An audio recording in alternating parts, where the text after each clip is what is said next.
Conservatives come out to And I play. pity the fool that tries to get in my way. Now listen, we're nobody's fool.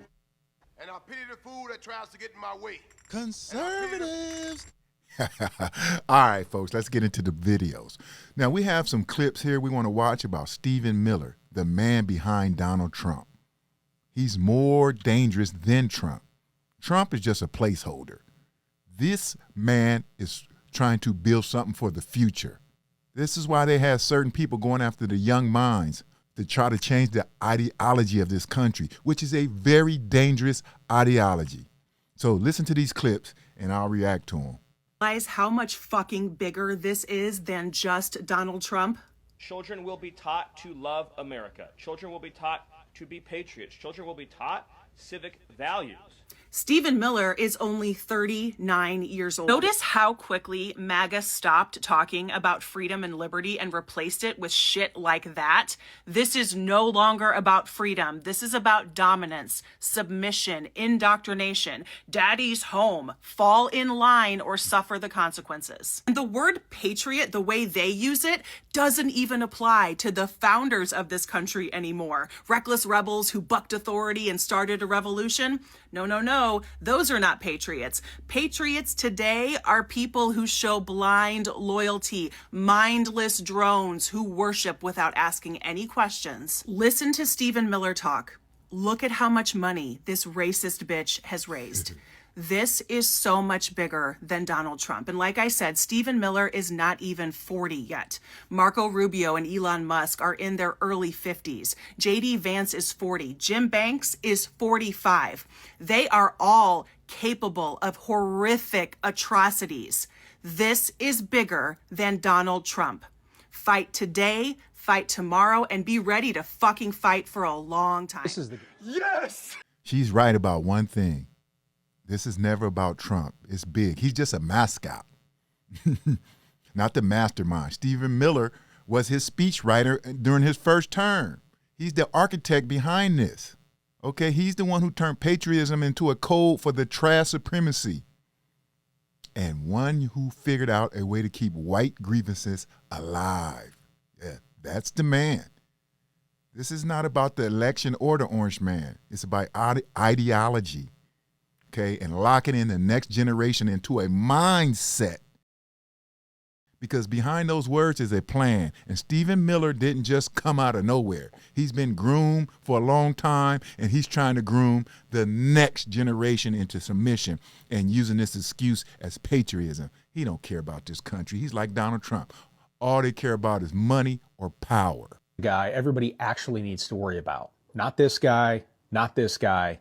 This guy. He's not loud, he's not flashy, but he's more dangerous than any of them because he's the one who writes the playbook. Stephen Miller is the guy who crafted Trump's family separation policy and bragged about it. He pushed the Muslim ban. He wrote speeches about American carnage. And now he's building a far-right legal empire called America First Legal, designed to outlive Trump and outmaneuver democracy. But here's the kicker. Stephen Miller is the descendant of Jewish immigrants who fled persecution. Under his own immigration rules, his family would not have been allowed in. He grew up rich in liberal Santa Monica and still chose a life of punching down on refugees and immigrants and anyone who doesn't fit his vision of real America. Spoiler alert, that vision is white, male, and Christian. Miller isn't some relic of the Trump era. He's the future of far-right America. He's quiet, he's strategic, lawfare over loudmouths. He's trying to reshape the country through lawsuits and bureaucracy because the courts don't need a majority vote. They just need loopholes. If we keep treating this like a personality cult around Trump, we miss the machine behind it. Stephen Miller is that machine. And if we don't start paying attention now, we're going to wake up in a country where cruelty isn't only the byproduct, it's the only policy. And if you want to follow me on any of the other platforms, all my links are in the bio. Remember, I'm not the dark left. Together, we're the dark left. Please join me in helping to call out the bullshit and bring some sanity back to the conversation.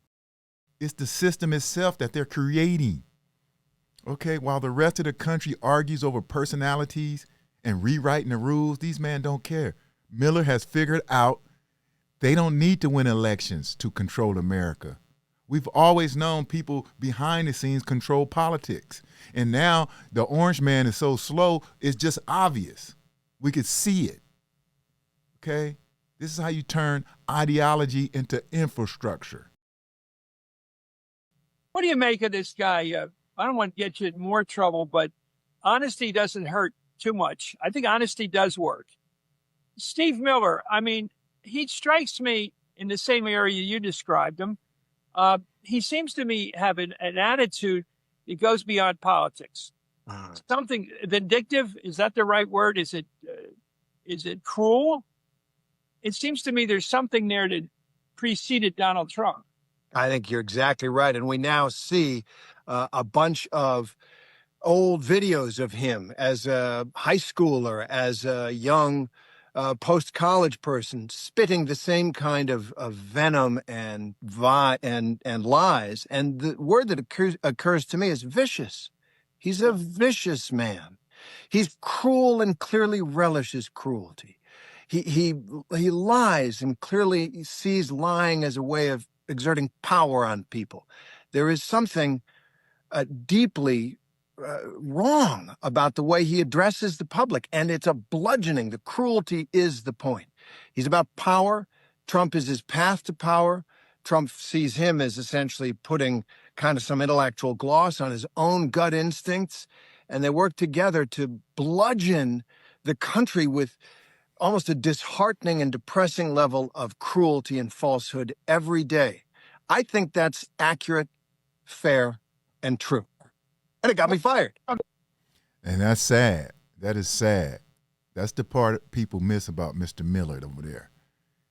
He's been shaping Donald Trump from day one. From day one, long before Donald Trump, even when Donald Trump wasn't in office. This man, they eyed Donald Trump. Why do you think Donald Trump has been famous all these years? He wasn't the richest man. I remember back in the days, in the 70s and 80s and the 90s, he was in the tabloids all the time. They was always going to Donald Trump, asking him questions. He wasn't a politician. He wasn't one of the richest men in the world. Why did they make this man famous? Why did they keep him in the media, give him TV shows and stuff? Because they had this plan for today, and it's all coming, okay? This man, Stephen Miller, has found a way to weaponize resentment and turn it into policy. That's dangerous, folks. It's very dangerous. But as for Saddam Hussein and his henchmen, I think the ideal solution would be to cut off their fingers. I don't think it's necessary to kill them entirely. We're not a barbaric people. We respect life. Therefore, torture is the way to go. Because torture people can live. Torture is a celebration of life and human dignity.